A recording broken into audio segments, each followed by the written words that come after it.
We're rolling. What's up? It's Sammy, the Spanish guy Gavar, and new TNT champion. And you, yes, you, right now are listening to the Bob Culture Podcast. Bob Culture Podcast. Yeah, thank you, sir. Nothing between the lines of the page or right and right. Forgiveness is for angels with its angel spell out of line. Nothing, no second chance or redemption can be found. Taking care of the devil and the devil is running you down.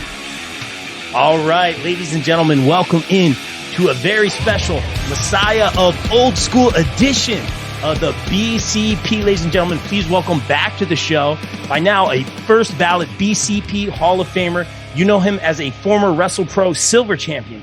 You know him as the current ISPW Tri-State Champion. He is now the current reigning and defending for a very long time now standalone wrestling heavyweight champion, our good friend, the Messiah of Old School, Mr. Shawn Donavan. Mr. Donavan, welcome in, man. How are you? Thank you very much. Another one of these podcast journalists. There it is. There it is. I was waiting for it. He loves those podcast journalists, but we do appreciate you making the time. I know I probably missed a bunch of titles. You've done some tag stuff, just a long career. But right now, man, we saw you, I think it was last month, winning that ISPW Tri-State Championship over Nikos Ricos, man. What a match that was. And a little bit of a different Shawn Donavan we're seeing over there. Tommy doing some great stuff. What was that moment like for you winning that gold? It was a lot of fun. Wish we had a little bit longer of a time to tell a little more dramatic story, but nonetheless, it was an enjoyable moment. Anytime a company puts one of their main, figure pieces, a championship, if you want to call it, on somebody, it's a respect factor. I mean, we all know what we're doing is entertainment, but when somebody puts that on you, they're trusting in you to represent their organization and do the best you can to represent it. And I plan on representing it for as long as I possibly can. Yeah, you do a really good job. It was great working with you backstage. Shout to Tommy, guys. ISPW coming up this Friday. They got some good stuff coming up. I think, was it Nutley Butler? There's so much wrestling. I'll check it out. There it is. Shameless promo. That's what it is. Dude, there's so much wrestling. Journalists not doing their job properly. You know what? I'm not gonna be there. It's dad. Happy birthday, Dad. It's Dad's 70th, so I won't be at that one. Hey, but totally understand that. Yeah. At a certain point in life, family's got to come first. Yeah, absolutely. That's my motto: family first, man. And I appreciate that. But obviously, I mentioned earlier, still trying to figure that part out. Yeah, right. Yeah, sooner than later. But we talk about you in ISPW, man, and it's a little bit, mostly I've seen you as a heel. Like, we came up with that always a heel phrase the night we did the basketball draft, and Nunez is up there. He wanted to be here. He couldn't be here tonight. He was flipping the coin, and does this guy even know how to count? Does he know heads and tails? You're poking fun at him. And it was a great interaction for basketball. And Nunez is like, this guy is always a heel.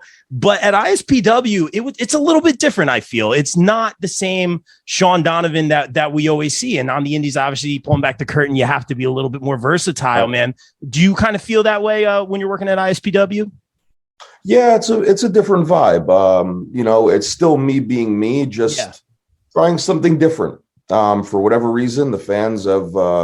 don't know why the fans have taken to me, but I'm still me, just being me. But, at the end of the day, like you said, we have to be versatile as performers. So you have to be able to flip the switch and go in a different direction, which is something I feel is very lost in our industry today, where you really don't see a lot of, I don't know if you want to call it heels or faces. It's a very gray area. And to me, pro wrestling was always built on good versus evil. And I think for an individual to be a really good performer, you've got to know how to do both. And I feel like today's environment, it's not a whole lot of that going on. It's a lot of, hey, watch me do all this cool shit and cheer for me. Gotcha. In reality, that's pretty cool. But I've always said, when fans are chanting, this is awesome, or this is wrestling, they're not into the characters. They're into the bullshit that's going on in the ring. And I mean that by the moves. To me, you're not invested in the performer, because if you're invested in the performer, you'd be chanting that performer's name. And there may be some that agree with me. There are probably a lot that disagree with me, and that's okay. The great thing about our sport and our business is that we're all allowed to have different opinions. but ask anybody that's got any credence in this sport. They will tell you the same exact thing. I don't aim for people chanting, "This is wrestling" or "This is awesome." If my job is to be a villain, I want you cheering for that good guy to whip my ass. Yeah. If I'm in that versatile role, I want you to cheer for me. But if you still cheer for that person, that's totally okay too. I love that, man. I'm glad you're here because I want to pick your brain about so many things. And you talk, I think you like being the heel. You're so good at it, but I have seen you get under people's skin to the point, like, you know, within reason, of course, to the point where like one guy almost jumped into the ring at Titan. It was an outdoor show. He took off his shirt. I'm like, I don't think this is part of the show. I remember that. And you were just like, come on. Like, that was great, man. You're doing your job. I've always said, if you can really get people riled up to the point where they want to get in the ring and fight you, you are doing your job. Again, if you want to call it that proverbial heel, you're doing your job. Yeah. And that's, you know, I'm not paid by the hour, so you know, I'm paid to do a job, and if that's my role for the evening, I'm going to give you 110%. But at the same token, again, it's just me being me. Yeah. And fans, if you're listening, obviously don't get in the ring. Don't go near the performers. That being said, Shawn Donavan doing a great job getting under people's skin, doing what he's paid to do. But something that I thought was really great, we were at WrestlePro. It was either last month or the month before. Again, so much wrestling. I apologize, ladies and gentlemen. But you had the Rumble at WrestlePro. And you had kind of like the outside the ring running around the building. I saw after the show, you guys post some clips. Shout to GoPro. They do an amazing job. The gold standard. They put the pro in professional wrestling. Shameless promo. But you did such a great job with CPA running around. It came full circle, CPA making it to the end with Vargas, who loves to beat me up. That was so cool, man. I know you're the Messiah old school. I kind of like to see the direction it goes. You know, the business is evolving and stuff. Do you enjoy kind of doing that different kind of stuff, man? Because that looked really fun. Absolutely. Yeah, absolutely. Because I've always believed that you maximize your minutes when you're given them. You know, as far as on the event that night, I only had a short window. That's okay. I'm going to make the most of that short window of what you give me. I'm also my own promoter. So I'm going to promote what I'm doing, and I'm going to create my own content that's going to continue to get my persona over. I think that's one thing, again, that performers need to do. And I can tell you this from experience, especially when it comes to Rumbles. There are guys that get boo-boo faced when they see they're only in a Rumble for 5 minutes or 3 minutes. Yeah. You're there to do a job. Not everybody can go in there and be the Rick Martel and go 60 minutes in there, or be the Ric Flair and go 60 minutes in a Rumble. You maximize your minutes. And, you know, it is a continuing story with CPA. And again, you have to be creative and versatile and think outside the box. You're not just a pro wrestler, you're a performer. So you give the fans entertainment as well as you give them a little bit of the wrestling involved as well. I love that. Really well said. And that's why I'm glad you're here. This is the question I wanted to ask you the most, because obviously, again, the Messiah of old school, I feel a lot of guys, you know, like, especially like when I was doing the 80s wrestling con and stuff like that, working with a lot of the talent, the number one thing that I think really bothered them was they all said the same thing. Like, everyone believed everything. Like, if you went out to dinner, people thought you were that guy. You know, now we live in this reality era, this social media era. A lot of guys are set in their ways. I kind of see this new class of people coming up that are kind of changing the business here on the indies, the Shane Fairs of the world, Alex and HCW Network, Johnny Moran. It's a little bit more fourth wall breaking. It's a little bit more tongue in cheek. We live in this reality era. It kind of toes that line. Your kind of thoughts on all that? Do you feel it should be more just like the way it was, just like don't reveal the behind the curtain stuff, or what are your thoughts on that? A little bit, but at the same token, you have to go in the direction of where everything is changing, right? Everything is going to evolve at a certain point. I think there's a way to still keep it, if you want to call it what I say, there's a way to keep it old school, but introduce some of that new school stuff as well. The behind the curtain stuff, if it's done correctly, then it's going to matter and it's going to make sense. But if people are doing behind the curtain senseless shit, it's not going to matter. Yeah. It's got to be creative enough that people are going to understand it. Again, what happens a lot of times with the fourth wall type of stuff is that you're playing to a very niche crowd. Yeah. And you're playing to the hardcore fan. We all know the hardcore fans are still going to come to the events. They're going to bring their title belts. They're going to wear their shirts. They're going to buy the merch. They're always going to be there. But what are you doing to grab the casual fan's imagination? The casual fan may not understand the tongue-in-cheek, behind the curtain type things. And I'm not saying there's nothing wrong with that. You've got to have a little bit of both, because you still want to keep those hardcore fans coming. But what are you also doing creatively to get that casual fan in the door? It's no different than trying to draw fans into a building, not just watching your content online. At the end of the day, like you said, if your building fits 200 people, and you can fit 75 fans in there that are hardcore fans, they're going to be there regardless. Every show, if your main event is a mop versus a bucket, they're still going to be there. Yeah. But what are you doing to draw that additional 125 people that can fit in that building? And that's a big problem that goes along in independent wrestling today. You've got to play to that casual fan as well as the hardcore fan. Now, you're going to have your other niche promotions that are going to fill out your buildings, like a PWG or a Beyond Wrestling, for that matter, or a Limitless Wrestling, where they have a certain niche crowd and it fills out their buildings. But if I'm a promoter in a town and I'm just starting out and I'm only playing to the hardcore wrestling fans, I'm losing money. I've got to be able to turn those casual fans into hardcore fans. So what am I doing as well? And what you've got to do is you've got to spoon feed them baby material, baby food, something that's easily digestible, good versus evil. And then once you've built that product, then you can start giving them a little bit more of that fourth wall piece. You can give them a little bit more of that behind the curtain type thing. So that's just kind of my take on it. Again, some people may agree with me, some people may not. But again, anything I'm saying, a lot of it comes from experience that I was given from those that came before me, that have been somewhere in the sport. And it's taken me some time to kind of sit there and digest their information myself. And the light bulb finally goes off in my head when it happens. That's just kind of, the lay of the land on that. No, Sorry, that's a little long-winded. No, I'm glad that I told you that was the question I want to ask you most, because like a lot of guys, I feel, and again, I just finished my rookie year like behind the curtain, so I'm just learning. But if there's one thing I will throw out there, please, you said it, is Shane Fair. He's also doing a great job of changing the game from an announcing perspective. You look at back in the day, like a Howard Finkel always wore the same black tuxedo. Shane Fair's mixing it up. He's doing something different. The white gloves, the smoking jacket, the hair.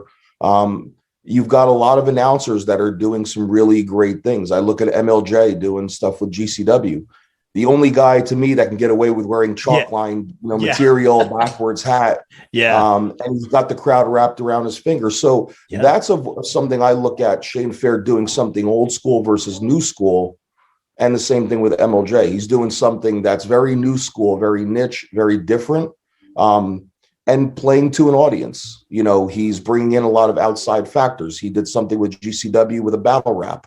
So you're bringing in a new audience. So when you look at something like that, you may be bringing in hardcore fans of battle rap that are casual wrestling fans, and now you can turn them into wrestling fans and hardcore fans as well. So there's a lot of different guys that are just changing that game too, just even from an announcing perspective. I love that I asked that question. I love your answer. It wasn't just like one way or the other. Like you cover all ground. Like, there's fans that think they know everything, and with all due respect, or a little bit more behind the curtain or whatever it is. And then you, at the same time, it's back to basics, man. I love the way that you said that. That was a great answer. And you were the person I want to ask that most. Obviously, Shane doing amazing things for the business. He's leaving that business better than he found it. I'll tell you that right 100%. Now. Oh, absolutely. You look at it obviously from a business perspective. I can tell by all your answers. Have you ever thought hypothetically doing the promoter thing, running something? Has that ever gone through your mind? Well, to answer the first part, I do look at it from a business perspective, but I'm always a fan first at the end of the day. There's times where I enjoy just being able to sit down after a match and just watching matches as a fan.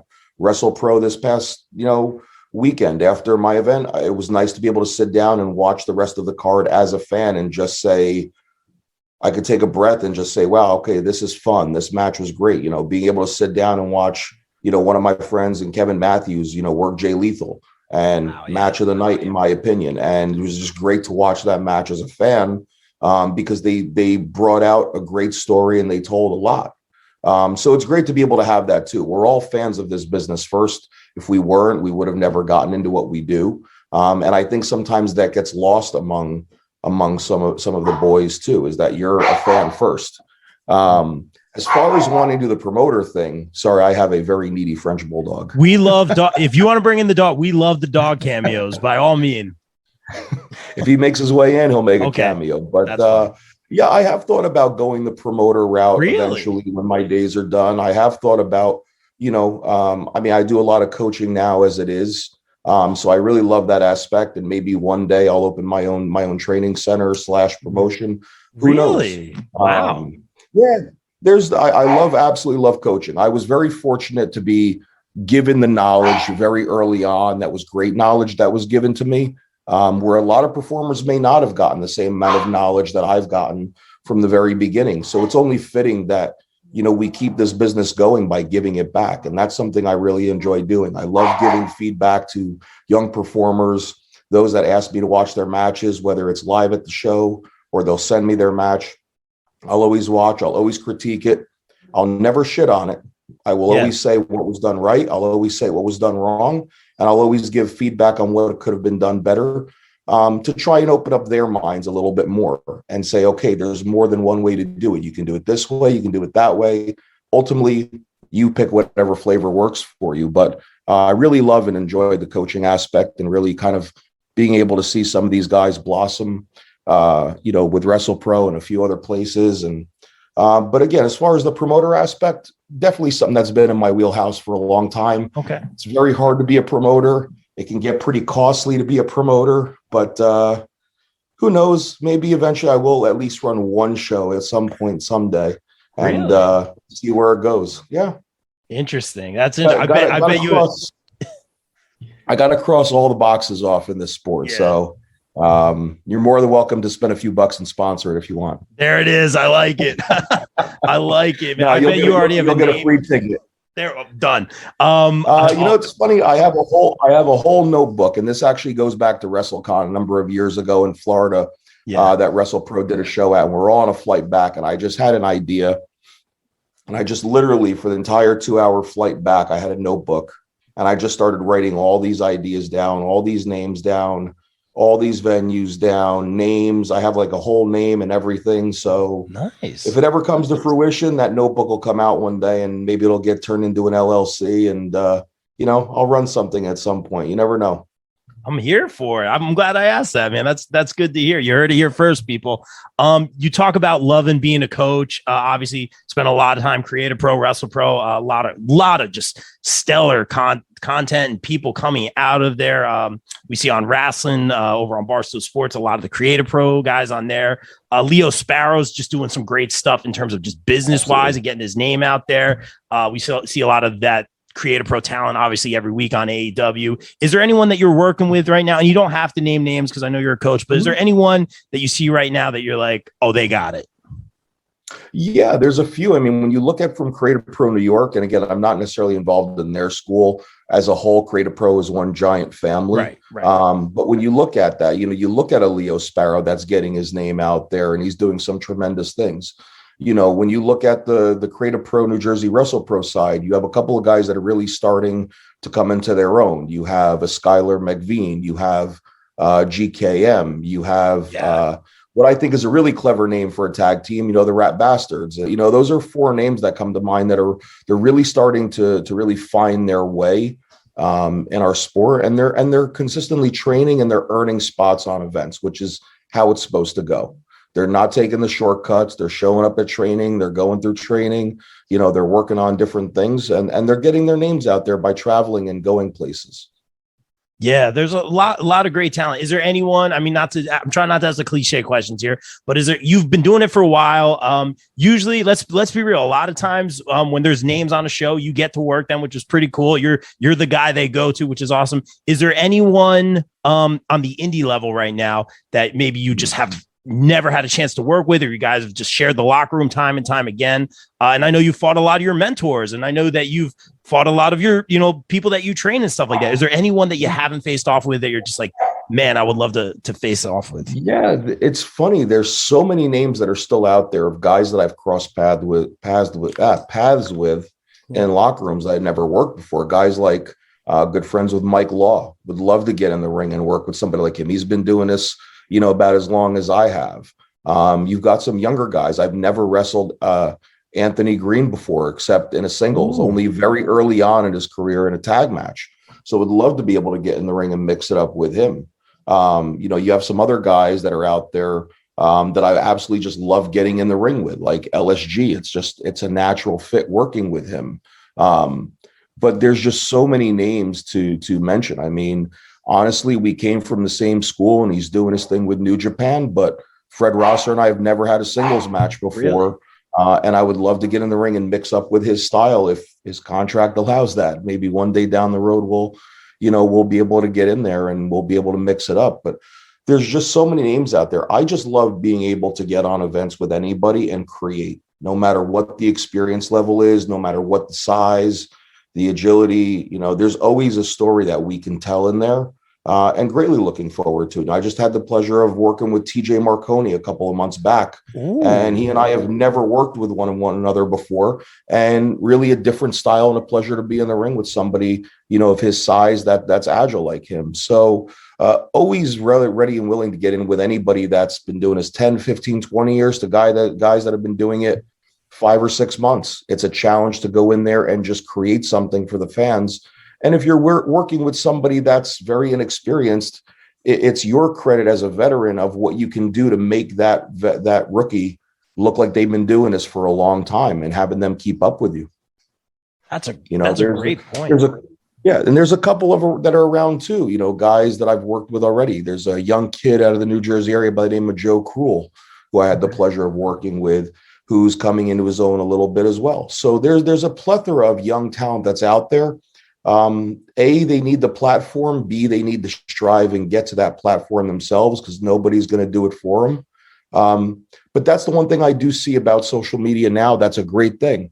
Guys that are doing it right with their social media, and guys that are getting their names out there, and they're putting content out there, and they're getting themselves over, not just with highlight reels, but with vignettes. And, like I mentioned, Anthony Green throws out some really incredible looking vignettes. So there's a lot of talent out there that I absolutely would love to mix it up and work with. I've got a ton of miles on this frame, but there's still a lot more miles left to go. Absolutely. You're still killing it. And speaking of like vignettes and promos, you have one of my favorites of all time, the one where you're walking down the street and you're just hating on the kick pads and the flips. That's one of the best. So I think GoPro did that as well. So check that out. Yeah, there's still a few more parts being edited that are in the can. So it's been a lot of fun to be able to be creative and challenging, and to do something different. I mean, I never knew that when I threw the first one out there that it would get over 20,000 views and kind of go viral a little bit, which is always cool to see, and get a lot of feedback from, performers that are out there that are on a main stage platform that will just message you and just say, hey man, I really dig your vibe. I dig your stuff. And next thing you know, you're having 10, 15, 20-minute conversations with them, just, kind of feedback about agreeing on the same things, or just having creative conversations about, philosophies and things of that nature. And that's,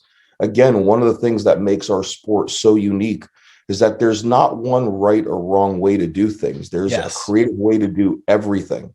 As long as the fans react and it makes sense and it looks legit, so many different ways you can do it. Love that, man. And I have so much, just hearing you talk, I have so many questions for you, man. I won't take too much of your time.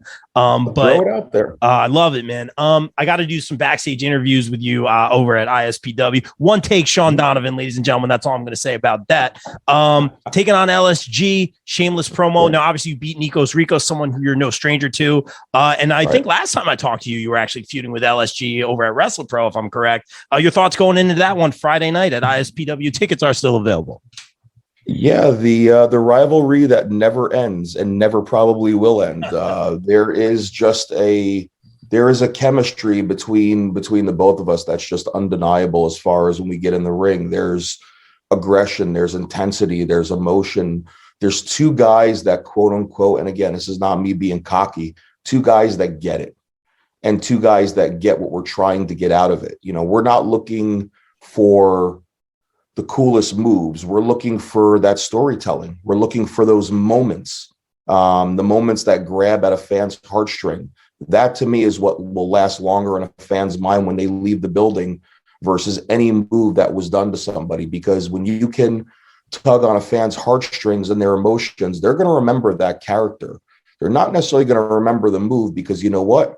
If you saw a really cool looking super kick in match 1, and then you saw another cool looking super kick in match 5, you already forgot about the one that was done in match 1. But if nobody, unless one match was able to move you emotionally, you're going to remember that individual by the time you leave that building and go home. Whether you're an adult fan or whether you're a child, if you can grab on somebody's emotional level or interact with them on such an emotional level that they remember you, that's what we're there to do. And with LSG, it's no different. You know, like I said, he and I have waged some pretty hardcore battles with one another over in Alaska, here in Jersey, and we're just going to continue another chapter with it. Love that. Do you ever take on Darius Carter? Did you ever face Darius? No, and you know what? That's a great one. That is a very high ranking number in my book of guys that I want to get in the ring with, just to see who can piss off a crowd more. Right. I feel like that's someone book it. You guys are listening. Someone book this, please. Oh man, some places should book it, but they're a little light in the wallet, unfortunately. Oh, there it is. No comment. I did want to. It's all part of the business. At the end of the day, right? What we do is a business, and guys deserve to be paid what they are owed versus what they know if they're gonna put asses in seats. Again, I'm not being cocky. You put me and Darius Carter in a match together, we're gonna sell some tickets. Not just with the promos, but the in-ring, guaranteed. Chef's kiss. Oh. So we'll see what happens down the line. We'll see what happens. You never know. Somebody eventually will be smart enough to book it. Oh, that is money. I'm salivating over here. That would be amazing.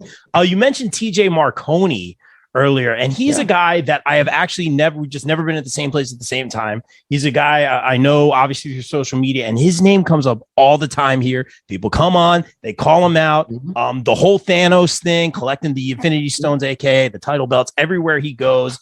We've seen the Vicious One, Queen Midas, collecting the belts everywhere. Darius collecting the belts everywhere. Your thoughts on kind of like the whole belt collector thing on the indies? I know some people are about it.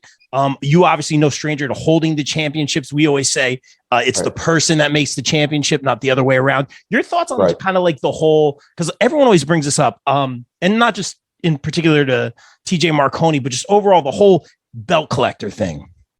It can be kind of cool, but at a certain point, like, when does it become too much? Like, we all know what we're doing is a work. But again, TJ Marconi has done a great job of using his persona, his character, to make that belt collector piece a part of the character, not to where all people say, oh, TJ Marconi's the guy with 9 belts. No, hey, this is TJ Marconi. This is the guy who calls himself the Thanos of the Northeast, and he's going around taking everybody's titles. People are remembering the character first before the belts. If they're just remembering you first as the guy with 9 belts, then what else are they believing in? As far as how that goes, I mean, there's something for everybody out there.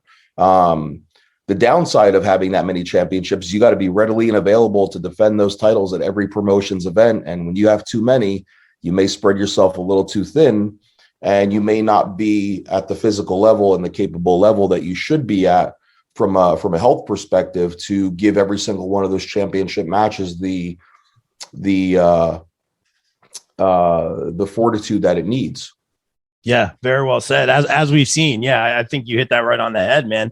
And I've seen guys like Ray Calitri. He has the ECPW light heavyweight champion. He took it to Mexico. He took it to Egypt. He carries it everywhere. And the kids all over the world, you know, they're just like, oh, you're a wrestling champion, and like it's really cool to see, man. And I love to see people make that title. Yeah. Yeah, and that's something that should be done. If you're able to travel and go to different countries or go to different areas, and you can, you know, at the promoter's, you know, discretion, you know, get that permission, and you can show that title off. Okay, you're making that championship special, and you're basically making it a world title. not the promotions that call their championships a world title, but has never defended outside of its own state, let alone its own country. That's a fair point. That's where, again, things have to make sense. So, kudos to Ray Kalitri for doing like that, because you're making that championship special. Hey, if I could get on a plane tomorrow and go to Europe, I'd bring the standalone and the tri-state title with me, and see where it goes. Hey, Especially if I'm being booked over in the UK, then yeah, absolutely. You're making those championships special. And Darius Carter did that, I believe, when he went to Europe a number of years ago, where he was making the championships that he had special. And that's all a part of representing a company and building a brand. Love that. Very well said. And you get that. Again, I can tell you have a very business savvy mind. That's so cool to hear, man. Last time we talked to you, you mentioned being like a man of culture, a historian. You like to get dressed up. I need to see some more #wrestling fashion from you, man, because I hear you like to get dressed up and go out, man. I think we have a future winner here. Just saying, where do you want to go, man? Because you said you were like a historian. Like, is it like the Louvre? Is it like Egypt? Like, what's the spot you really want to go? Man, there's a few. I mean, I've been to the Louvre already, but I think that I was there for about 7 hours. I barely scratched the surface for how big it is, but I think the next step for me is definitely needing to get to Greece. I haven't been there yet. There's a lot of culture and history there. Eventually would love to be able to get to Egypt. I need to see the pyramids. I need to feel that vibe. I want to ride on a camelback in the desert and just, just soak in all of that knowledge. I said, I love history. I love where we come from. I think our society needs to get in more in tune with that. As opposed to the bullshit that's going on today, where everybody's whining and crying and complaining. Let's get into the history books. Let's learn some history, and let's all just come together. You saw the Mona Lisa and all that? Oh yeah, 100%. Amazing. Dude, that's awesome to hear that you got to do that, man. Really, really cool. And also, last time we talked, I did my homework. You always said that you gravitated more towards the bad guys. I found that very interesting. I mean, obviously, seeing you now, it makes sense. But why, as a kid or growing up watching, why the bad guys? I think for me,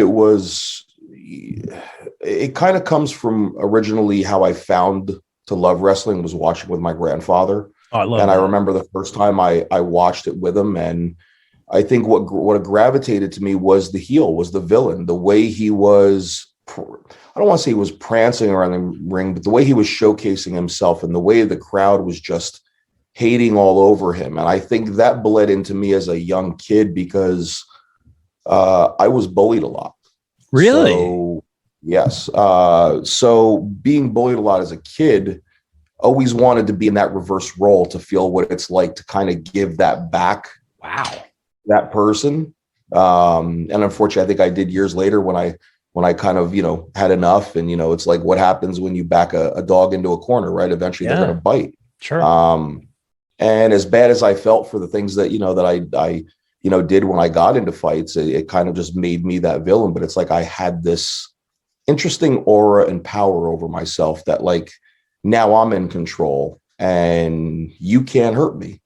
And it's like, if I make a move towards you, and you're scared of me, it's like, at the time you think it's kind of cool. When you look back on now, it's not the right way to act or the right way to be. So I'm not advocating, violence on anybody. I think that's just why I gravitated more. And I think, gravitating to more of the villains is because they were the ones that were always in control. The guys that I grew up watching, the Arn Andersons, the Rick Rudes, the Jake Roberts as a villain, they were always in control. And each of them just had that cool factor in their own way to them of why they were so cool to me. And I think that's why I gravitated more towards the villains, because of just the way that they were able to make somebody feel in a different light. That's super interesting. I didn't know that, man. And it's interesting. Not many people would. Yeah, no, that's crazy. Obviously very, very serious topic there, but we had Angel Orsini on the show, ECW, and she said something very interesting, man. And another one I wanted to ask you. She said, as a heel, ultimately in the long run, at the end of the day, it's not going to be about you, because at the end of the day, you're going to be putting over the babyface at some point in time. I thought that was very interesting, because especially in this climate, like we have like the Adam Coles of the world, like all these heels that are very popular, man. It's interesting to see, man. I just was kind of wondering your thoughts on her comment. I thought that was a very interesting take. I think, I think as a heel, the heels play a very vital role. Yeah. Ultimately the heel's role is to want the fan to buy the ticket to come watch the babyface beat their ass. You've got to build it to that point, and that's where both sides have to do their job very well. And I think if you can continue doing your job, even at the end of that blow off, when the babyface finally gets that comeuppance, if the heel knows how to keep their heat, they can keep going. Because what's the one thing that a heel always does? The heel always finds a way out. The heel always finds a different story to tell. And the heel will always find a way to tell you how it wasn't their fault that they lost. So if the heels are creative and they know how to keep their heat, you can keep it going for as long as you want against anybody. Yeah, that's very well said and very interesting. Yeah, it's always changing, like you said, man. And I like the way you're answering these questions. I did want to pick your brain about this, man. And personal advice, hit me with it, man, because I know if anyone's going to be a straight shooter, it's going to be you. Obviously, very new in the business. I've got, my feet wet on commentary. That's coming along. But I've just now started doing the backstage interviewing, taking over for Sam Laterna, who is the gold standard all over IWTV. She's climbing the proverbial ladder. So tough shoes to fill over at Pro Wrestling Magic. I'm grateful for the opportunity, doing some fun stuff with Vargas. We did the thing where he always pushes me or beats me up. So we brought like the helmet, and that, I feel like it got a great response from the younger crowd, and like the older crowd were like, that's cliche, corny, don't do that. My whole philosophy was make an impression without stepping on toes. So I'm finding that balance. I got to interview you at ISPW again. One take, Shawn Donavan, hit me with it. Honest feedback, critiques, advice for me in that backstage role. No, I think you got to get reps. Yeah. And I think, again, if you can think outside the box, like the segment with Vargas with the football helmet, that's all creative stuff that people are going to understand and they're going to get. You look at it, it's no different if you go back to late 90s WCW, Norman Smiley, he's this amazing professional wrestler, but he's playing the part of a coward. So he's wrestling all the big guys. What's he doing? He's wearing football pads and a helmet, and you got to make it fun and creative. The biggest thing about pro wrestling that people don't understand is not everybody can be the ass kicker. You've got to have your chicken shit heels. You've got to have the heels that tuck their tail between their legs. You also have to be, again, a performer that's not afraid to poke fun at yourself. And again, I've always taught in this sport, don't take yourself seriously. Take what you do in the ring seriously. And if you don't take yourself seriously, you're going to open up those creative juices to trying so many different things. It's not going to hurt your persona. It's not going to hurt your ego if you do something different and fun and quirky and poke fun at yourself. Those backstage things that I did with CPA, I'm poking fun. Yeah. But I'm doing something different that's creative, that's eliciting a different response from our crowd. And it got some good responses from people. So, hey, maybe we'll do something like that more in the future. Yeah, it's interesting to get everyone's opinion. Yeah. But I think, from your point of view, I think it's just like anything. You've got to get reps, right? It's the rule. Ever hear of the rule of 10,000? No. If you do something 10,000 times, you become a master at it. Right. Ric Flair is a master of the figure four. He's probably put it on over 10,000 times. He's a master at it. Yeah. Gene Okerlund was a master interviews. He's probably done 50,000 of those interviews, and he became a master. It's just getting reps, no matter what. Everybody in any facet, in any industry, the more reps you get, the better you're going to be at. So the more opportunities you have to get those reps in, take advantage and do it. And then you'll have those guys that'll be able to give you that feedback real time, like a Danny Morrison in a locker room, or a Tommy Fierro, or anybody for that matter, or Crowbar, any of those guys that have been around long enough, that have been around amazing interviewers and performers, are going to be able to give you that same feedback. Hey, you know what? Tommy was happy. So that's all we need right there. And I appreciate you saying that, man. I did want to ask you this conversely, for commentary. I've been getting the reps on. I was doing a little bit of like a lot of the pun stuff, and just to be different, more kicks in a Rockettes concert, like all that kind of stuff. But at the same time, I've learned to kind of toe that line. It's a little too cute, small market, as they say. So I'm really learning your advice from a superstar perspective. coming to commentary? Because I know you probably listen back to matches like they're kind of taking it over, or it's not telling the story that we want to tell. Your thoughts on commentary? I think there again, it's just like being a manager, right? You want to be out there and be able to contribute enough to add to the match and not take away from it. And it's the same thing on commentary. If there's too much talking going on, then it takes away from the match. And especially if the content that's being talked about is basically hijacking a match, it's not cool either. Yeah. There's sometimes all you need is just a little bit. You can go back as far back as the straight-laced commentary like a Gordon Soley. Or you could go into that newer realm where you had the color commentary from Gorilla Monsoon or Jesse Ventura or a Bobby Heenan. Any of those guys that could add flavor to a match without going too far and too deep. So I think, again, it's just all about getting reps and watching it back and listening to yourself and saying, you know what, I didn't need to say that there. Maybe I could have added a little more here. Maybe I could have added some additional content there and made it more flavorful. Again, one of the biggest things about being a performer in any realm of our sport, whether you're a wrestler in the ring, a referee, an announcer, commentator, is being able to critique yourself and being able to recognize some of those pieces there, and then recognizing what you do right and recognizing what your opportunities are and how do you fix those opportunities and turn them into strength. Very, very well said. And I love what you had said earlier about like the rule of 10,000, man. Because to me, like I've been playing drums since I was 11. So I feel that I'm very good at drums. If you ask me a question about drums, I can argue about drums. Like that would be my Jedi master, if you will. With wrestling, been doing the podcast for a couple of years, but the behind the curtain stuff probably just finished my rookie year. So I'm just a sponge, man. And I appreciate you taking the time. You're definitely one of the minds I love to pick the most. I did want to ask you this one, though. Last time on the show, you said you got to pick the mind of Jake the Snake Roberts. You asked him a question. You guys ended up talking for 45 minutes. Do you have any more of those stories? Because I know you do get to work with a lot of those names. Or is there someone whose mind that you really would want to pick? I know Terry Funk was your guy.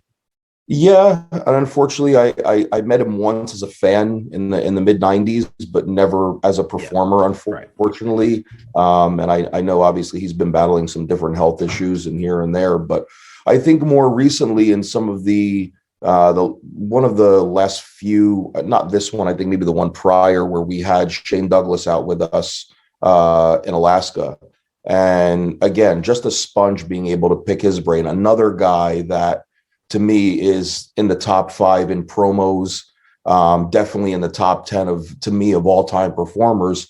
So again, just being able to just pick his brain and asking simple questions and listening to him just take you on a ride for 10, 15, 20 minutes, being able to ride in the car with him and ask him some different questions. Again, another guy very grateful of being able to pick his brain. Had the pleasure of picking Kevin Sullivan's brain a little bit. I mean, that guy's a genius in our sport. Yeah. So again, anytime I see these guys in our locker rooms, I'm always looking for knowledge, even if it's just one question, because they may not have enough time. I'm always going to ask, because again, we're all fans, but at the same token, we all should be students of the game. So wherever you can pick up knowledge from someone that has been doing this longer than you or has been on a higher platform than you, you're a fool if you don't seek that knowledge. Very well said, sir. And last one from me, I wanted to ask you this shameless promo for Chad. Standalone Wrestling coming up. I believe you're taking on Davey Richards, correct me if I'm wrong, defending your title. He has been having some great matches. Obviously, we know him from MLW, other places, but having some great matches on the indies. Him and Navarro had a great match over at PBW, which was amazing. There's so much wrestling. Vinny over at Pro Wrestling Magic, they had a great match over there. Don't count Vinny out. Your thoughts going into this one? Shame, it's the backstage interview. I mean, your thoughts. Shameless plug for us. I actually did beat Vinny, and I beat him by a count out. So by default, he should stop using "Don't Count Vinny Out" because I got his counted out. So I popped for that. Nice. But no, looking really forward. That's actually a match that I've been salivating over for a long time, and finally getting that opportunity. I know, number one, I've got to step up my cardio game before that date in May, which I'm already starting to. but they're definitely looking to get in the ring and mix up styles with someone like Davey. I respect him so much, and the battles that he's had, the work that he's put in the sport. No doubt he's going to test me in that ring, but I'm not backing down. So I'm gonna test him the best that I can. So easily, definitely one of the matches that I've been eagerly looking forward to over the last number of years. Yeah, I can't wait for that one. That's going to be amazing. The real winners, the fans, like we always say here on the BCP. Mr. Donavan, I'm so appreciative of your time, man. So good to talk to you again, man. And before we get out of here, we are always about that shameless promo here on the BCP. Tell everyone where they can get the merch, follow you on socials, all that good stuff. Absolutely. I have a Snapchat, but I haven't used it in a number of years, so please don't go looking for me on there. Okay. I think my MySpace account is still active somewhere. Nice. You can definitely catch me on Facebook, just Shawn Donavan. You'll see my ugly mug on there. Twitter and Instagram is Shawn Donavan01. All my merch is under my name that I carry under PW Pro Wrestling Tees. You can catch me with SWF, with ISPW, Standalone Wrestling, WrestlePro Alaska, and who knows where else I'll pop up in the future. But those are the main places you can catch me at all across the Northeast. And yeah, man, just looking forward to continuing this journey and seeing where it takes me. Love it. Very well said. And I don't think there's a TikTok coming anytime soon. No Shawn Donavan dancing or anything like that. No, I do have a TikTok, but I just use it to watch videos and to literally, let my IQ drop a little bit. But yeah, no, you'll never see me actually never say never, but I don't think you'll ever see me in one of those TikTok dancing videos. That's for sure. Same. Yeah. I haven't gone down that rabbit hole. I don't think it's the way of the world though. Who knows? But Mr. Donavan, thank you so much for letting me pick your brain, for taking the time. I'll see you at some matches coming up very soon, and just best of luck moving forward. Stay safe. Thank you so much. Thank you for having me. Always a pleasure. Anytime, sir. And like we always say here on the BCP, everyone stay safe, stay positive, take care of each other. We are out. Peace.